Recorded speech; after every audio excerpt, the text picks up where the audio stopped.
And we're live. Hello and welcome to another live demonstration. It must be the new year, so happy new year, because I'm doing a landscape. I've noticed that I tend to do a landscape at the beginning of the year with all intention of doing more, but it usually ends up with the one. I like a winter landscape because there's a lot less green in it. So this is a nice wintry landscape, and I'll show you a few new techniques, I hope. If you're in the chat, you can say hi or ask any questions and we will try and answer them best we can. If not, we will try and find the answer for you.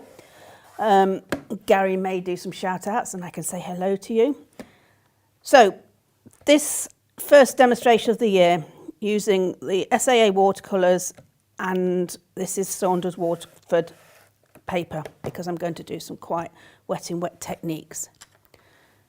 Let's wet the brush. So this is the SAA imitation sable brush.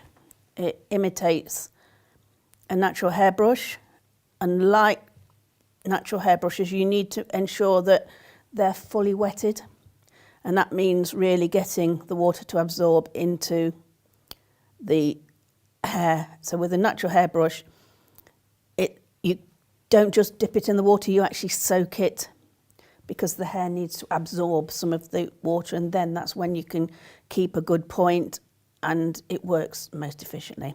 These are synthetic, but they imitate that natural hair, so they do get wetter quicker, but you just need to ensure that the brush is wet to get those best effects. So what am I doing? I'm going to just wet part of the paper. So a lot of this is going to be wet in wet all the way through.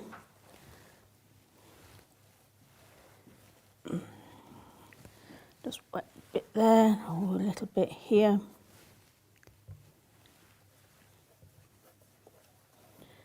Round here. I'm just creating a bit of a shape. Let's just wet. I'll just wet the whole thing there. I'm not going to wet.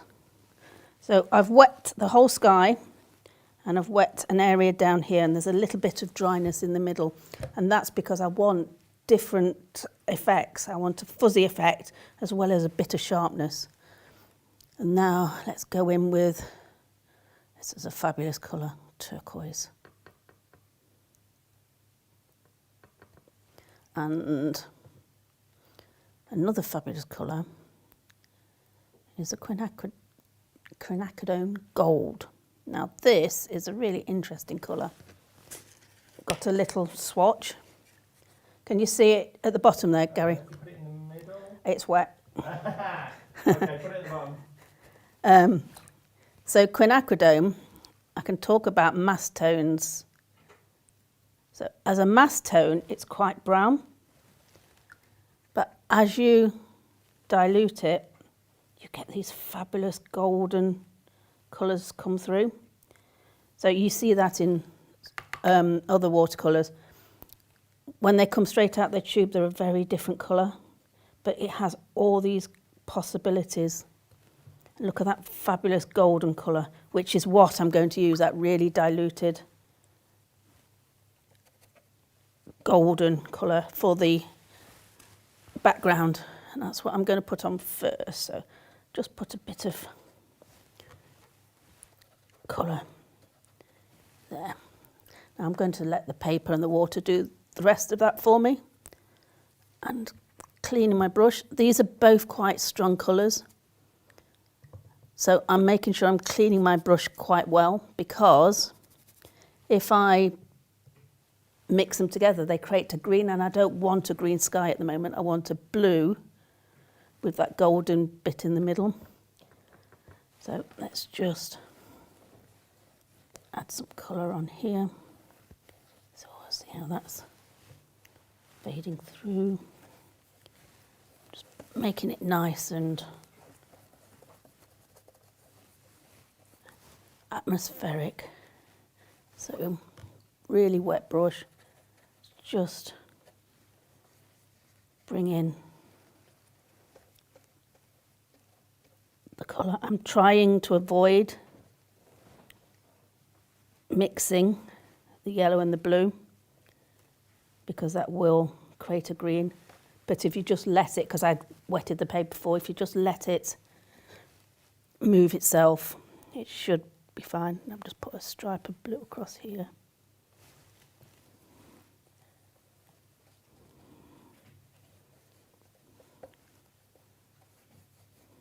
Okay. Hopefully that will drop back because that's quite strong.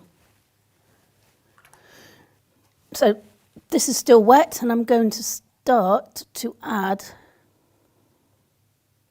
the trees. And they will become soft and blurred as they go into the sky. And that's what I'm looking for. So these are quite far down. This is a picture I took. I can't remember doing it, but it's in my album, of our church in Newark. And this is the gardens. They're Victorian gardens. And it's snowing, and I can't imagine when I was ever out in the snow. But I must have been, because I've got this fabulous picture. So that's one. Let's do this one. Let's change the shape, and it's got a lovely branch that kicks back that way. Not worried about the fuzziness. That's exactly what I'm looking for. And you can see here where I haven't wet the page and where the paper's still wet. It's creating that different effect. Let's do this, a smaller one here. I'm using the image as a guide because I may not do every branch or every tree that I can see. This is just the burnt sienna, taking it off the page. I'm letting them create their own shape. And I've got a fabulous yew tree here. As a kid, we had about 4 or 5 yew trees in the garden. So I'm quite fond of a yew. Again, it's quite thick and it goes up there. I'm looking at the shape that I can see. You've got a gnarly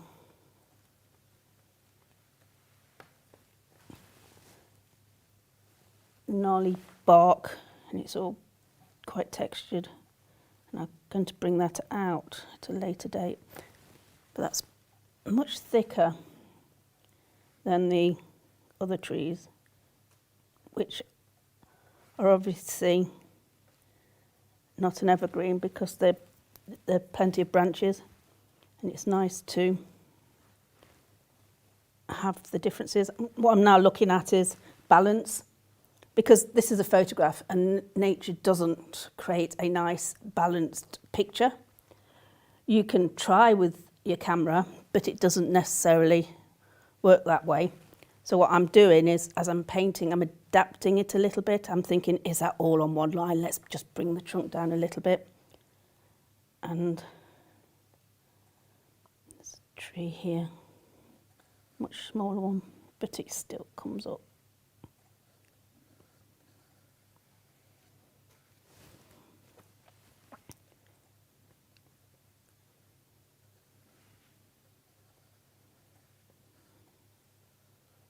Again, I think it splits in 2 just there. What I did forget as I was doing this is I wanted to create a wall at the back. That should have been done first. Doesn't matter. Do it now while the page is still wet. Because all of these I'm going to work on, these are just, to be honest, lines that I'm using to plot and decide where and what I'm going to do for the final finishing touches. I find a painting comes together right at the end. Just got a, like I say, these are Victorian gardens, so they have these beds of flowers. Bring that here, bit of, those people are there. So this is the wall, it's boundary wall, let's give it a bit of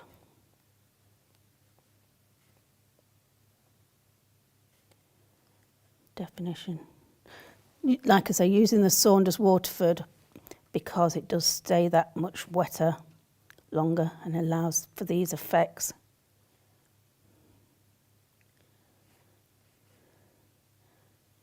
It's not overly warm in the studio, which is good, because it means nothing is going to dry on me very quickly.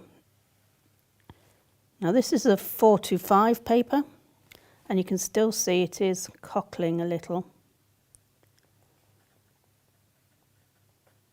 because I got it very wet and I haven't taped the sides down fully. But it's fine, we can deal with this.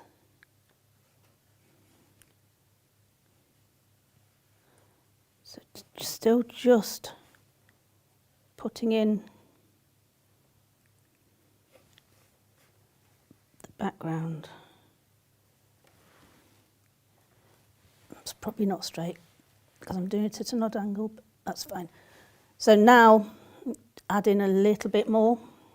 Not mixed any other colour than the burnt sienna, and you'll see I can create some texture in the tree, but I'm not going to create too much detail because it's quite a blurred image due to the snow. But just bring out a little bit of detail. There's a branch already. Just dry brush.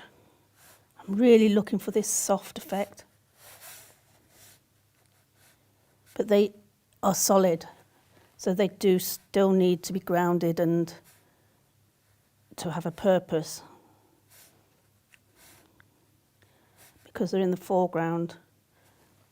Trees further away can be a lot less explained and have a lot less detail, but these are in the foreground. They do still need a little bit of detail, but not too much.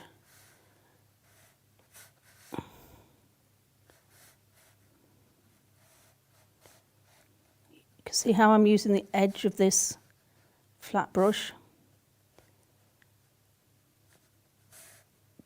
Brushes can be used. It's great for creating big swathes of colour, but you can use the edge for much smaller and finer marks. I do like to use a bigger brush for a lot of the work, right up to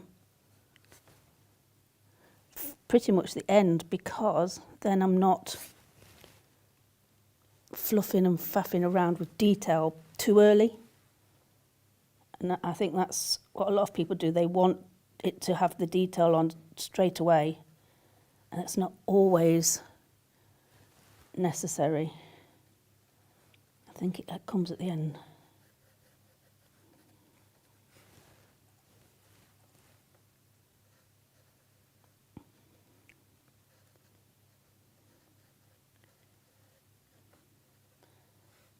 I'm going to use the flat of the brush to really create some of these fabulous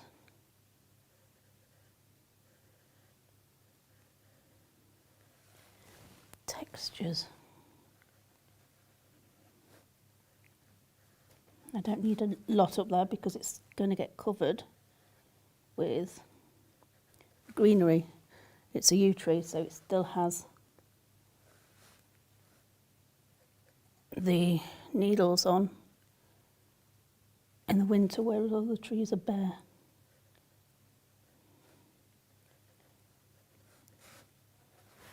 That's fine for now. don't think, I might not do too much here. Right,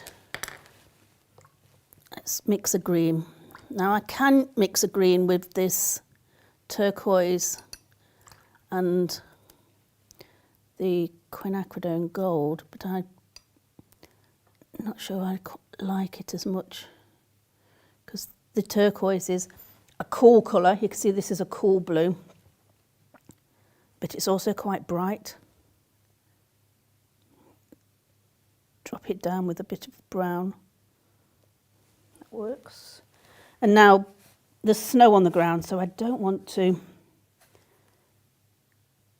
fill this whole area. Just using the edge of the brush.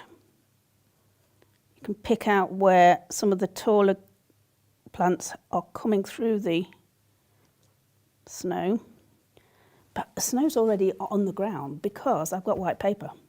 This is what I love about watercolour, is you've already got the white, and actually it's done half the job for you.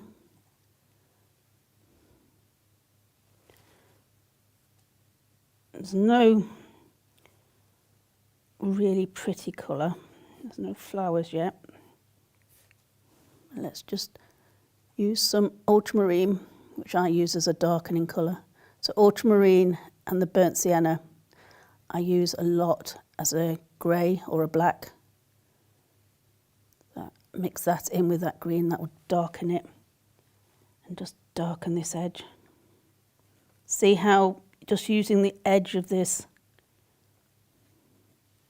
brush is picking up the texture. This is a knot surface, it isn't a rough surface. This is the knot surface, which is pretty much one of the most popular surfaces. A bit here, but it still has a little bit of texture.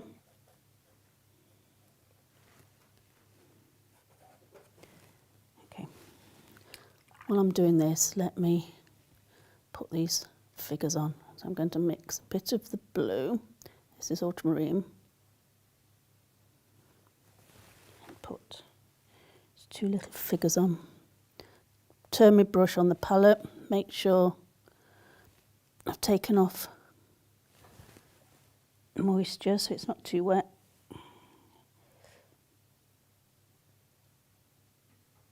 I'm just going to suggest, see that needs to be wetted now because it's too harsh.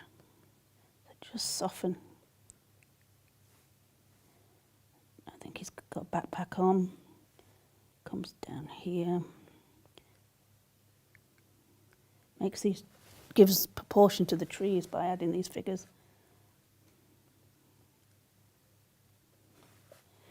Another person chatting, saying, "Isn't this weather horrible?" Or, "Have you had a nice New Year?" And it just adds to the story of the painting.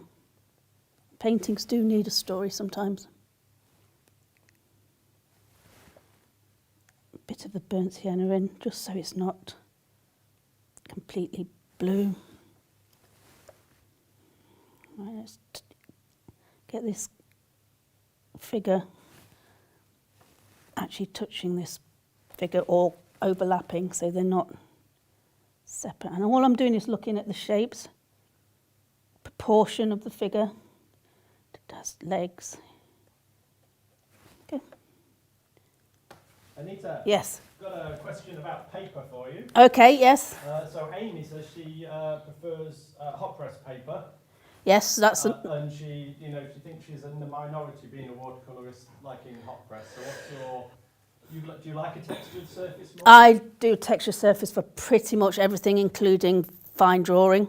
I like the texture you can get, and you'll see right at the end the real reason why I'm using. Well, this is a knot surface, but why I'm using a textured, either knot or even rough surface. But hot pressed, if it worked for you, there's no right or wrong about any of this. It's what works for you. And if you prefer that real smooth paper, the thing about hot press paper is the fibres are really packed very tightly together. So you'll find that the wet in wet may create harsher lines and not be as soft and fuzzy as this one is. But if it works for you, it works for you. A lot of botanical artists and people who do very fine detail will use a hot press because they can control, and that's what it works best for. But yes, it'd be interesting to see what you do with the hot press. Just putting some branches. And what it is useful is having an image to take ideas from. Because you can make up a tree, but you'll be surprised what shapes they make. And there's a branch coming out from here and it's quite thick, and it's much easier to have a guide. Oh, that won't go over there, sorry. So it goes behind there because this tree is further back. But it does help to look at trees, study trees, just to see how their branches are. Because I've seen a lot of people think they know what a tree looks like and then create a tree, but it's often stubby or short. Whereas actually trees the branches are much longer. And the tree shapes are not very square. So study a tree, do it in different seasons, and you become familiar with trees a little bit more. Don't want to do too much on that. I'll go back to that. What I want to do is I'm going to... Oh, sorry, Amy, thank you for that question. I was just moving on in my head. But yes, hot press is not the most popular, but it doesn't mean that it doesn't work for your style. That's why trial packs are really useful if you're starting out in watercolour. I often prefer a Bockingford because that works for my style. This is a cotton paper because it's working for this style, but without the cost of lots of sheets of paper, you don't find a paper that suits you. So trial packs, I know the SAA do them, which gives you one sheet of different papers, Saunders, Bockingford, Osh, which is very expensive, but again, could suit your style. Just to try and test and play without that fear of, oh my goodness, I'm wasting an expensive piece of paper, which you buy in pads or packs of 10 or 20 sheets. So you can also then try surfaces. You can get a hot pressed, a knot and a rough and see which works for your style. I will change the paper I'm using depending on what I'm looking for. Green, that's what I was doing. It's the new year, I can't think and talk at the same time, Gary. Uh-oh. Right, a green, but it's too bright with that turquoise. So a bit of the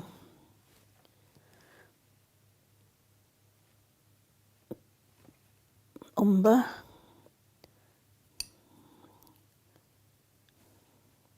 Right, let's dry off this brush because the same kind of techniques I've used here, I want to use.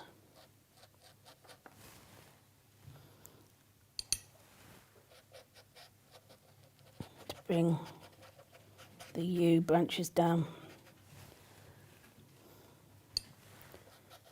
And these are quite dense and actually come quite far down the tree and over.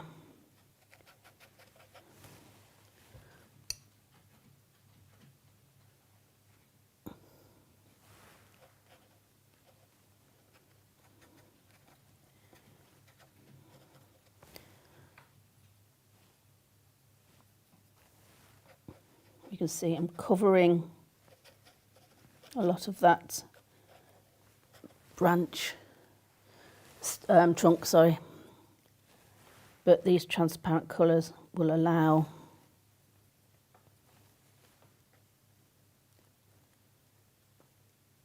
the trunk to show through in some areas, a little bit more pigment in the paint, and I can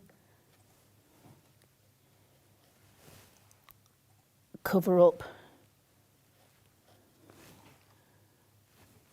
Right, bring this. I want some stronger. It's a difficult balance between too much colour and too little. So I want this to have some colour, but it's not fully green like a winter tree. It is much duller. Like a summer tree, sorry. A bit more brown. And it really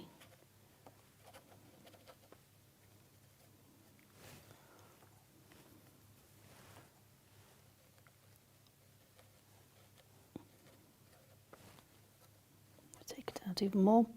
What I'm doing here is using the heel. It's just catching the edge.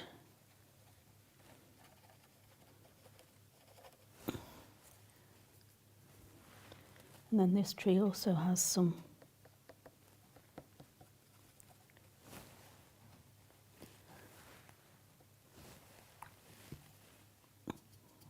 too bright. Let's take that back.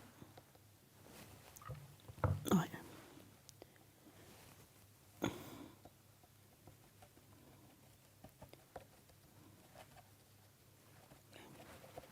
little bit denser at the top here.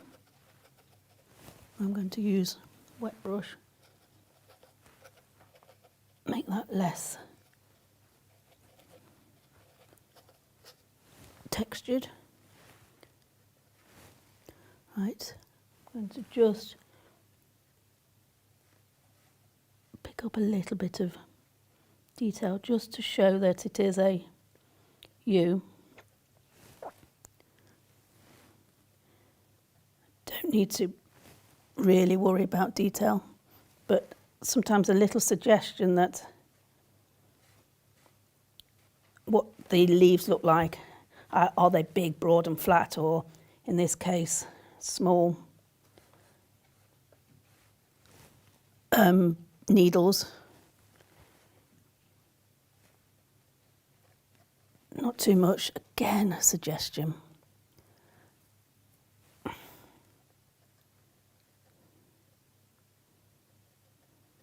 That's all I need for that.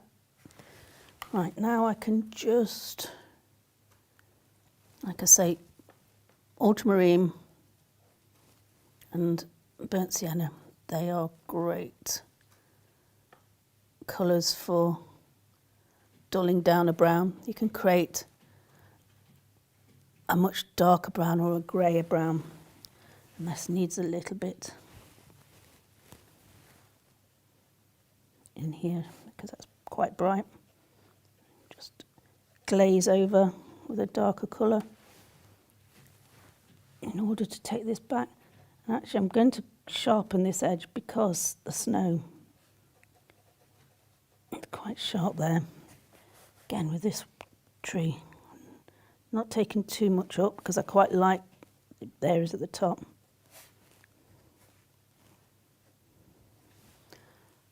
But it does need something a little bit more. Put the colour on and then just use a brush to move it if you don't want to put it on too strongly. Quite like how by accident that's made a nick in the tree.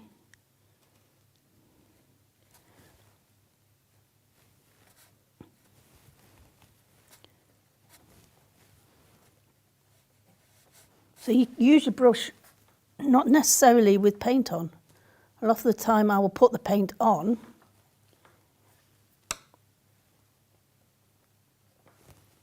and then these are just different trunks, so I'm just trying to get a different texture, and then use a damp brush to blend the colour I've put on.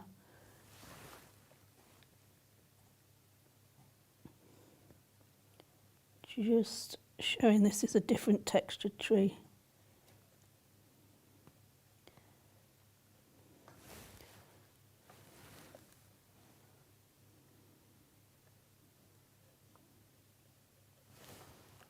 I like the idea of a gap in the middle, and then some of these really gnarly, twisted textures as opposed to these which are much smoother. So if I go across,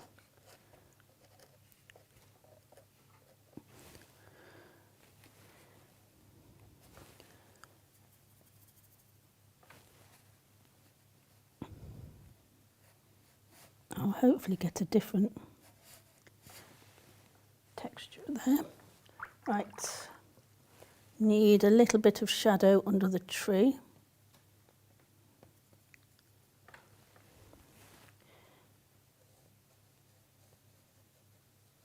Because the trees will be creating some shadow. Let me see if I can strengthen with it better. That's the colour I'm looking for. And I may need to explain this tree a little as well.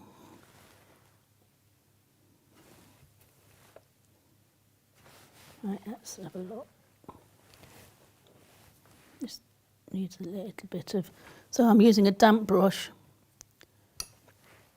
maybe a little colour, just to straighten this off. Yes, that looks a little harsh at the moment, but I can damp brush, as I said before.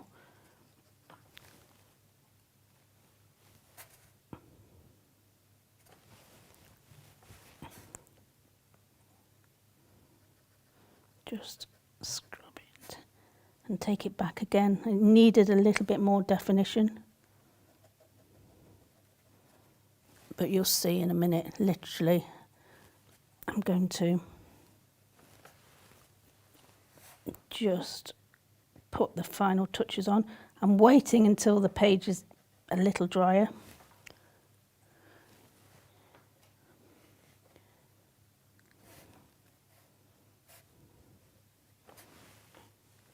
Am I missing anything?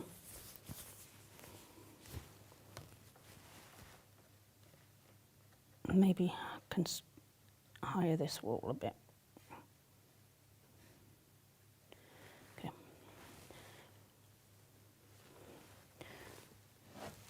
I'm going to put some Aqua shine on, and this is really sparkly, and I don't want to put too much on. I just want a little bit just to catch the edges. Let's see if I can get the lid off. Drop a little bit into the corner. And this is super sparkly. Let me dry my brush. Okay, again using that edge, I'm going to catch just the tops. It's something that you're going to see when you look at it in different angles, but not overly sparkly. I'm having to tip my head to one side just to see where it is catching, and I'm going to put a little bit on this, on the tree there. Catch those edges. Maybe just here where the light is.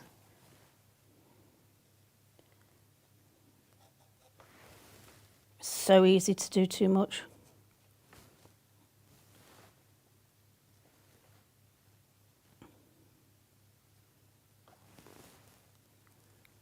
I think that's it. Not put a lot on, but this is really lovely stuff when you're doing a moonscape or something like that, because it really then adds to that sparkle of the moon. Right, hopefully this is dry enough to do my final technique. Now, this is a bit hit and miss as to whether it works. So, using my flat brush, which is fairly dry now, I'm just going to pick up the white. I'll use my paper just to check it's clean. That's another thing I need to do. Sometimes I will have another brush that I know is fully clean and I haven't been using for the colours on the painting, just because I really want a clean white. Should do. Using quite a dry brush and plenty of the white paint, I'm going to suggest the snow is coming down at an angle.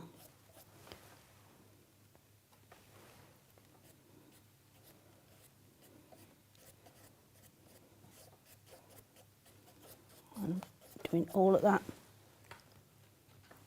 one angle, and this is why it didn't really matter about the background, because I'm going to cover it with a slightly opaque colour, and that's where I'm going to get this blended look I was looking for. So more white, you can see you use quite a lot of white, but it's snow, so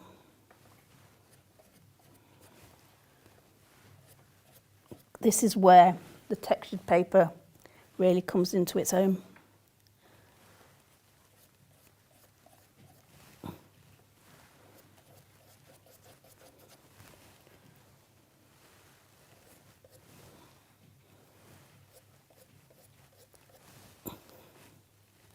Right.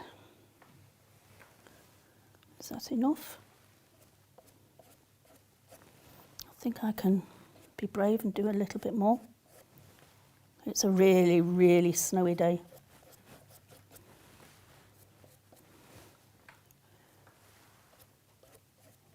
And this is why you can see I wanted a much more blurred background at the top, and it can be fresher and cleaner at the bottom.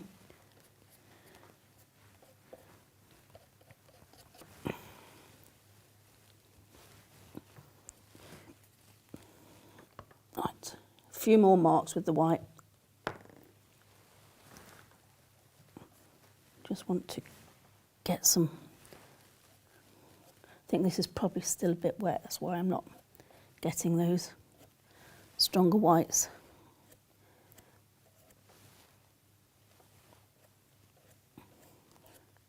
I want it to look really soft.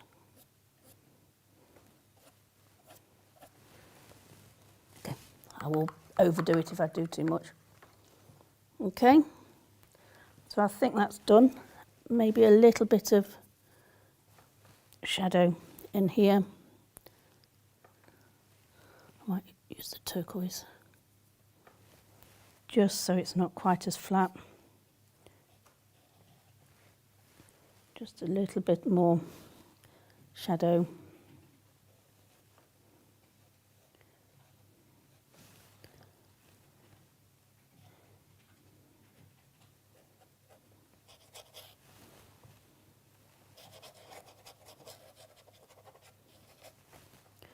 Stronger at the foreground.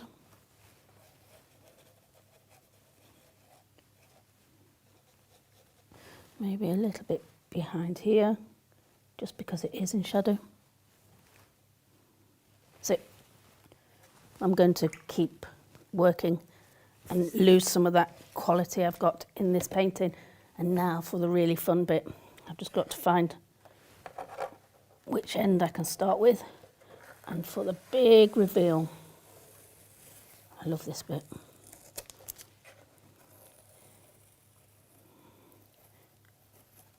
So pulling the tape away at a 45-degree angle should do it a little bit slower, because you can rip the paper. But if you do it at this angle, it will rip away from your painting.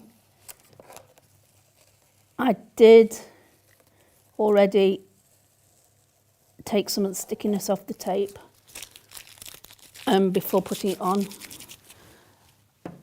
But if you just do it slowly and at an angle, you should be fine. Okay.